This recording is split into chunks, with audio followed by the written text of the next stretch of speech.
Hey, Sarah here. Let's talk about how do I know if my young child or student has autism? We're going to be exploring the early signs of autism that can be detected by caregivers and by teachers. So, what are the signs of autism? There's a lot of information out on the internet, and the sources I have come from the textbook I use for my Foundations of Autism class and also the OARs, which are the Oregon rules for assessing kids with autism. So this is a chart that comes from the textbook, Learners on the Autism Spectrum. So there's 3 different categories here. So we'll just kind of go through these. Social, so we'll see some delays in poor eye contact. Kids will not want to look at you. They'll look anywhere but your eyes. Lack of sharing interest and enjoyment with others. Failure to respond to his or her name. It's almost as if you might detect that they have a hearing loss because when you call their name, they don't orient to their name. They don't look when you call their name. Appears disinterested in or unaware of others. So, some other things to really be aware of that aren't on this little bulleted list here in the area of social. There's deficits in social, emotional, or reciprocity. That's kind of like the social approach and failure of normal back and forth conversation. Or it could be a reduce of interest, again, emotions or affect or failure to initiate or respond to social interaction. So, like if a kid were to go up to a child who might have autism, they really are not interested in that interaction at all. They'd rather kind of keep doing what they're doing, like maybe throwing the pebbles or sand or something with an inanimate object, but they're really not interested in that social exchange. Another one is deficits in nonverbal communication, used for social interactions. That ranges, for example, from poorly integrated verbal and nonverbal communication to abnormalities in, again, eye contact, like we mentioned before, but also body language or deficits in understanding the use of gestures. So, like pointing, that type of thing, to total lack of facial expressions and nonverbal communication. So, that fits into that social piece here. One last one for social that you want to be aware of is deficits in developing, maintaining, and understanding relationships. And this can range for example, from difficulties adjusting behavior to suit various social contexts. So we act one way maybe at a birthday party and a different way at preschool. So like the ability to not to really understand the social context that the student's in. Difficulties in sharing imaginative play or in making friends to absence of interests in peers, just absolutely not interested in peers around them. So jumping to this communication piece, we'll just read these bullet points off. Lack of gestures, again, pointing, reaching, waving, and showing. The student might not appear to understand simple questions or directions.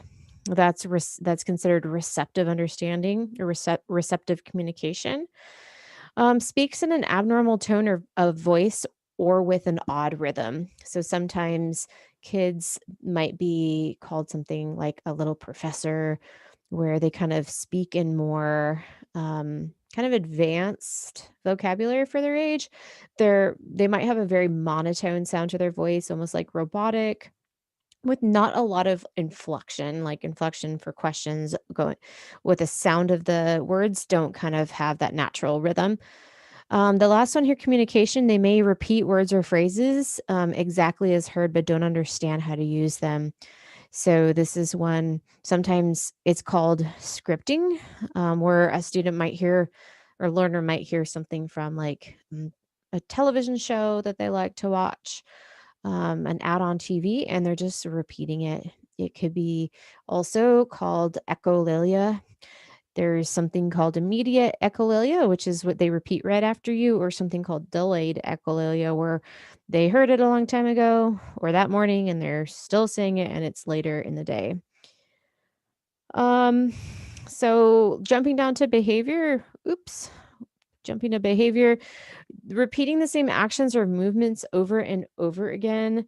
That is kinda like the insistence on sameness being inflexible, but also it could be like a stereotyped repetitive motor movement or use of objects, and it actually can be within speech again, kinda like that scripting or echolalia. Simple motor stereotypes, lining up toys or flipping objects, using kinda idiosyncratic phrases. Again, here, the second bullet point develops specific routines and rituals and becomes upset at the slightest change.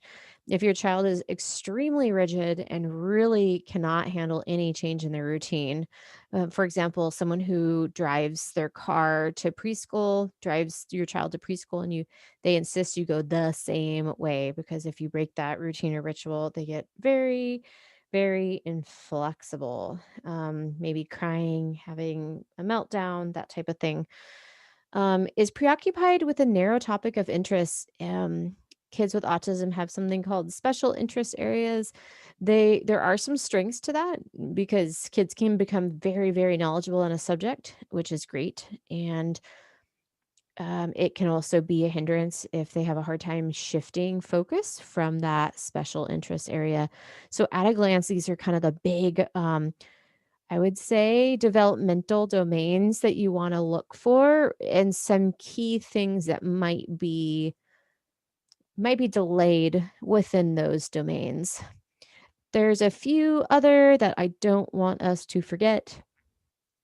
These first two are not part of the eligibility criteria in Oregon, in the state that I know the most about. But oftentimes, sleep disturbances are a big common denominator among kids that have autism and can be kind of an early thing to watch out for.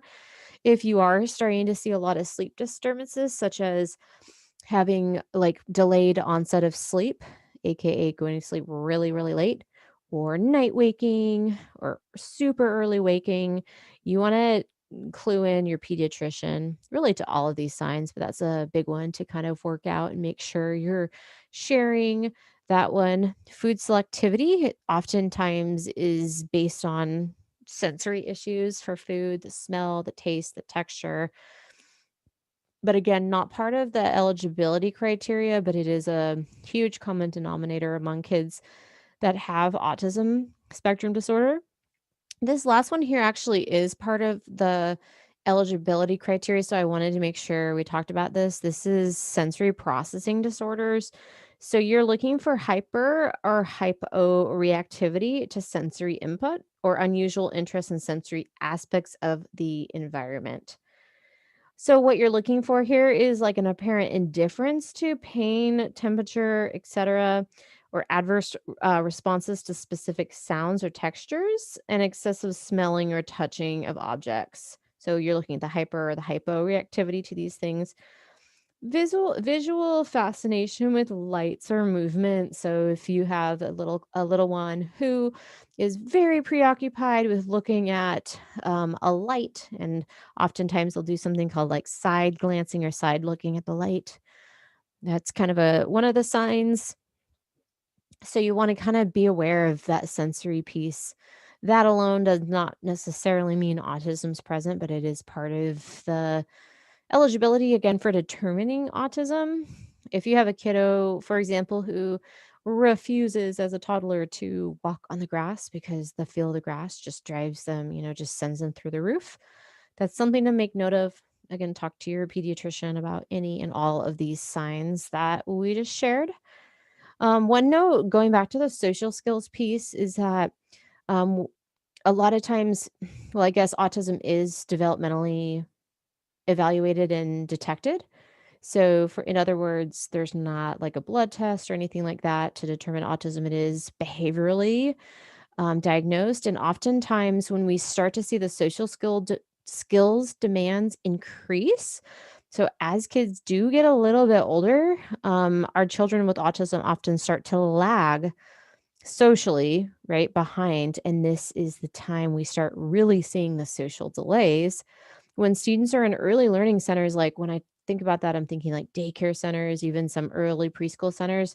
Their skill delays may not be quite as evident as when they start to get a little bit older.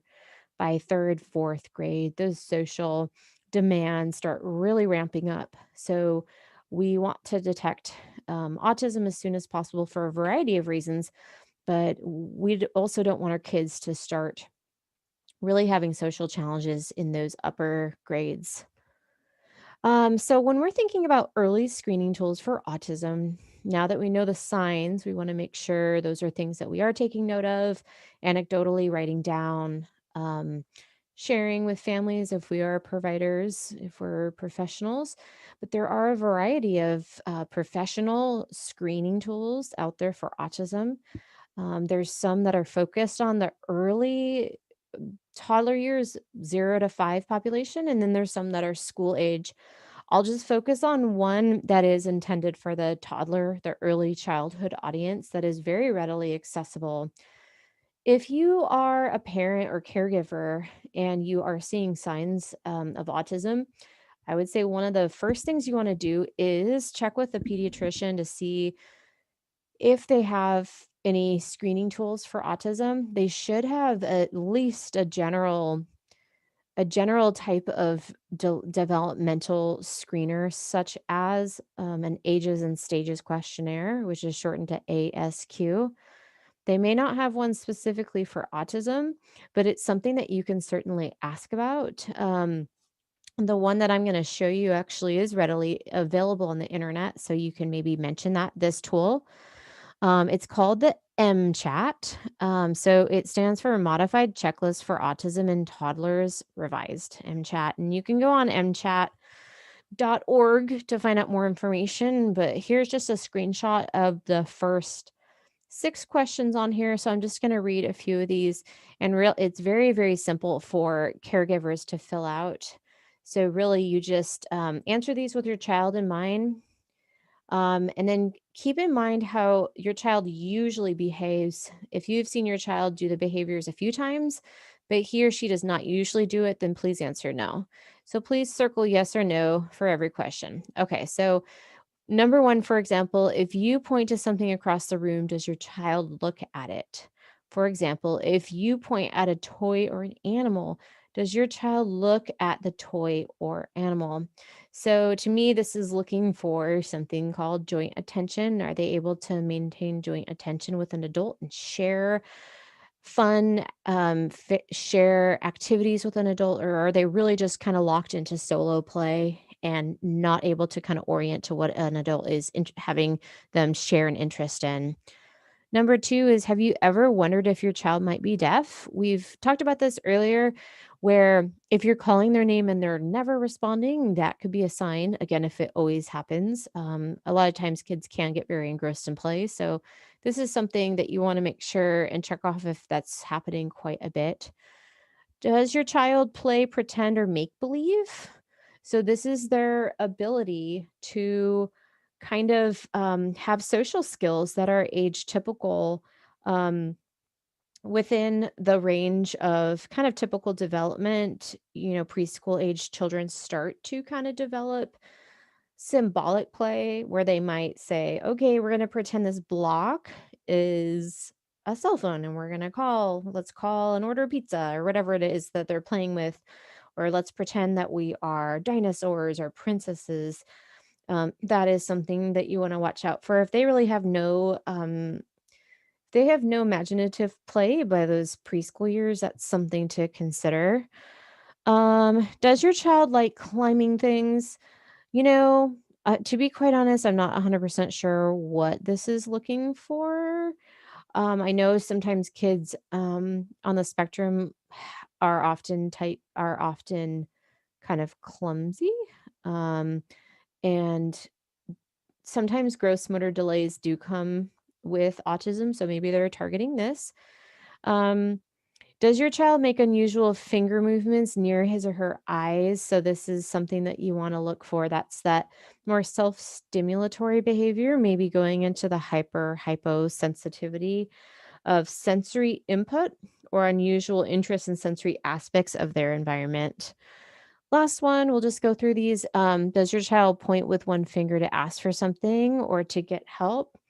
So this is that nonverbal communication. So are they able to point to things? It's part of communication that they first start pointing to things as a way to indicate what they want.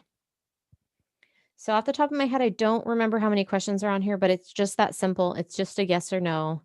You do want a professional to be able to calibrate this and look at this. So if you're doing this at home, you want to kind of loop in a professional that understands this. Preschool teacher who has some experience, early intervention specialist, a pediatrician, etc. So, why is it so important to find autism as early as possible? And really, the key here is early intervention. The research really shows that the earlier we can intervene with our students with autism and our learners on the spectrum, the better outcomes they have long term. So, one of the most research based interventions out there is something called applied behavior analysis. It's the longest term intervention that's been around for a long time. It is an umbrella that has many different interventions underneath it. So it's a really good one to look into for early intervention services. You also want to consider things such as maybe speech therapy, occupational therapy. These are both interventions that, if we address them early, we really see a great impact with our children. Another intervention that's out there that is supported for kids with autism is something called parent implemented intervention. Actually, it's PMII, it's parent implemented intervention and instruction. And what it really is you have an early intervention specialist who acts as more or less the coach, who coaches the family in order to provide the services within their home. Unfortunately, there is in many communities a lack of service providers and or a really long wait list to get in.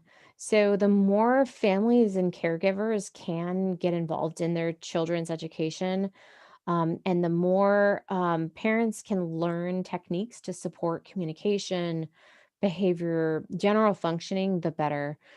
Because that time, that precious time before intervention starts, is so valuable that parents and caregivers actually can really fill in the gaps. So, for professionals, one key skill that we want to work on and develop is our ability to coach and train parents, because they really are the first teachers and the interventionists and teachers for their child's entire life. So, the more we can learn to coach and kind of teach what we're doing, the better off for all the families. But if you ever wonder, why do kids slip through the cracks and not get diagnosed? And just as a little mention here, diagnosis is a medical term. In education, we use the term educational eligibility. So really, and this is really just from my experience, this slide here. Oftentimes there is a lack of education in the field. So I should have put here lack really. Um, but if a professional is educated on what the signs are and what to look for, they will often help detect and find kids that have autism earlier and earlier. Um, Autism is one of those topics that I don't know that there's a lot of information out there. So it's something to kind of continually professionally find PDUs and professional development opportunities for this. Go to the research, go find other knowledgeable specialists in the field to get information.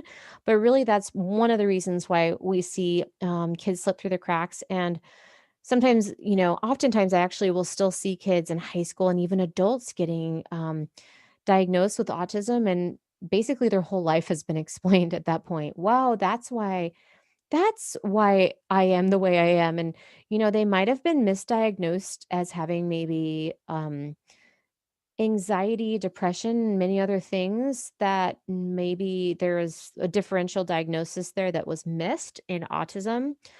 One piece I want to point out is ACEs, which are adverse childhood experiences. There is some research out there that's kind of emerging that shows that when children do have ACEs, which are considered abuse, neglect, and household dysfunction, that there can be a delay in getting kids the services and even the identification they need.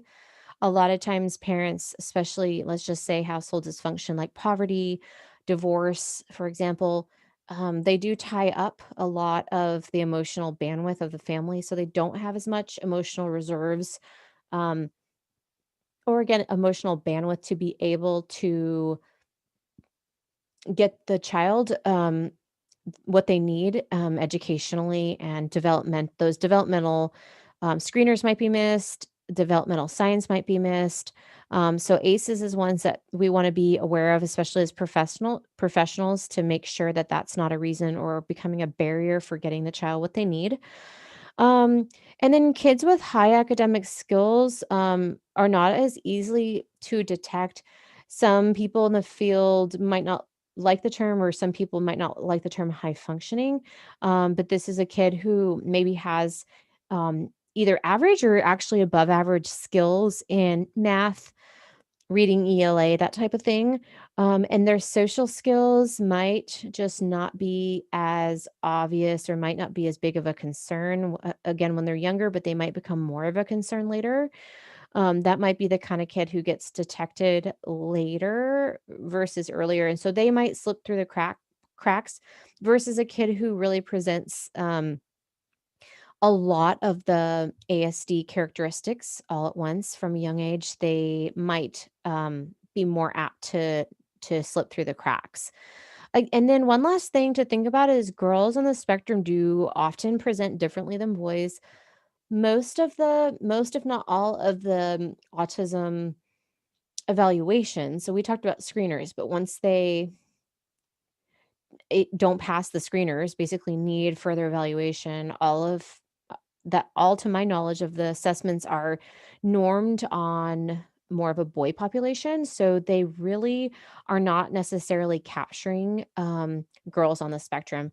One of the things that is interesting about girls on the spectrum is that they often learn to do something called masking, which is essentially hiding the social delays and behavioral delays that they have.